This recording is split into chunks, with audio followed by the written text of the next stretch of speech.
America ने Iran के 3 nuclear sites पर हमला किया है।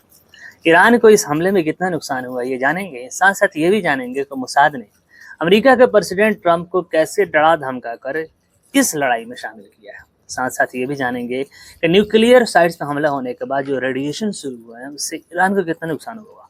साथ साथ ये भी समझेंगे कि अगर रसिया और चाइना इस युद्ध में शामिल होते तो ये युद्ध कितना भयंकर मोड़ लेगा। अमेरिका अब ईरान के साथ डायरेक्ट जंग में शामिल हो गया है। अमेरिकन प्रेसिडेंट ट्रंप ने कहा है कि ईरान के 3 न्यूक्लियर साइट्स फोर्ड, नाटंज और इस्फहान पे हमला किया। Ford nuclear power plant Iran ने रसिया के साथ मिलकर 2007 में एक माउंटेन के 300 फीट नीचे बनाना शुरू किया था।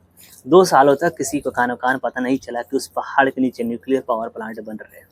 2 साल बाद CIA को जैसे तैसे पता चल गया कि यहाँ पे कुछ तो चल रहा है। फिर CIA ने पता लगा लिया कि यहाँ पे न्यूक्लियर पावर प्लांट बन रहा है, यहाँ पे रसिया न्यूक्लियर रिएक्टर लगा रहा है। तब से लेकर अब तक मोसाद और CIA दोनों मिलकर खुफिया ऑपरेशन चला रहे थे इसको जैसे तैसे उड़ा देने के लिए, लेकिन चूंकि ये 300 फीट नीचे है तो इनका कोई बस नहीं चला। इसराइल ने F-35 के साथ इसको उड़ाने की कोशिश किया था, लेकिन वो दोनों F-35 मारे गए। यहाँ पे रसिया का S-300 डिफेंस सिस्टम भी एक्टिव था। अमेरिका ने इस पर बंकर बस्टर GBU-57 बम का इस्तेमाल किया, जो कि 200 फीट नीचे जाने के बाद पेनिट्रेट होने के बाद ब्लास्ट होता है। अब देखना बाकी है कि फोर्डो न्यूक्लियर पावर प्लांट जो 300 फीट अंदर है उसका कुछ नुकसान हुआ है कि नहीं। या IAEA ने कंफर्म किया है कि फोर्डो न्यूक्लियर पावर प्लांट के पास कोई भी न्यूक्लियर रेडिएशन नहीं हो रहा है। तो इसका मतलब ये है कि Fordow nuclear power plant safe है।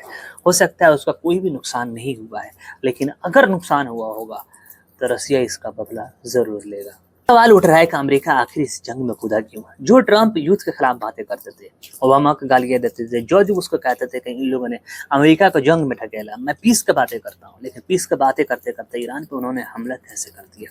ये बात तो बिल्कुल साफ हो गई है कि लोगों को पहले ये लगता था कि अमेरिका का पपेट है इजराइल, लेकिन अब उल्टा हो गया है।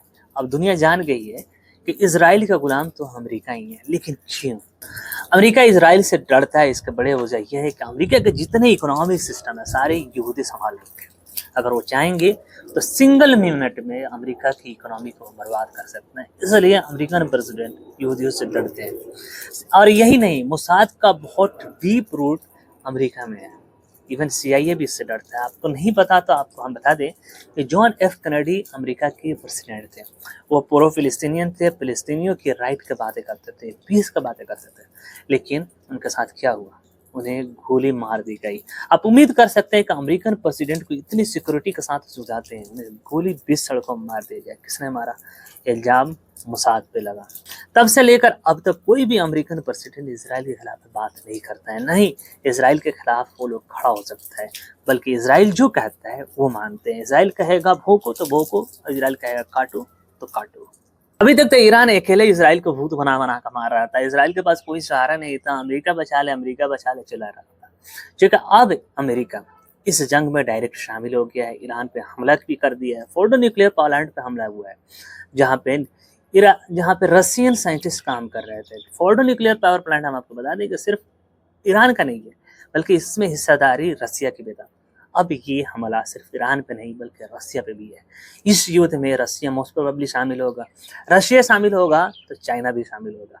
अगर ये दोनों आ जाएंगे तो ईरान का सारे प्रॉक्सी भी शामिल हो जाएंगे। हमास, हिजबुल्लाह, हूती सारे शामिल हो जाएंगे। ऐसी भयंकर युद्ध हम विटनेस करने जा रहे हैं कि इस दुनिया ने कभी नहीं देखा था। We are going to witness world war 3, the end of this planet.